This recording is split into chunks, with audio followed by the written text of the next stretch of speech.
very good evening and wishing you all a very, very happy Luira. And yes, to my respected judges, my name is Sisli Jajo, your contestant number 15, representing Awantang. I am 21 by age. I love dancing, I love singing, and I love cooking. I have finished my graduation and currently waiting for an opportunity to reach out my hand for my society. I believe everyone present here tonight are all excited about this education in Delhi.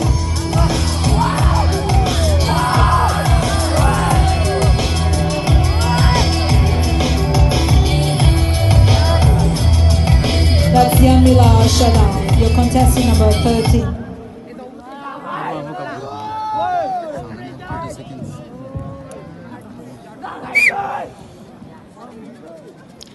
A very good evening, hungphun, and of course our respected jury members.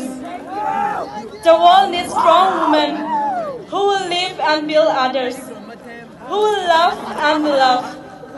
Women who live bravely, both tender and fierce. Women of indomitable will. I am Yanmila Shada, your contestant number 13, proudly representing Hungphun Colony. It's an honor to join in this pageant, Miss Hungphun Luira 2020. Personally, I love to stay active. In my leisure time, I love to read books, creative writing, cooking, traveling, and love to interact different kinds of people. I'm always on the go, striving to leave a positive mark on my community. Applause.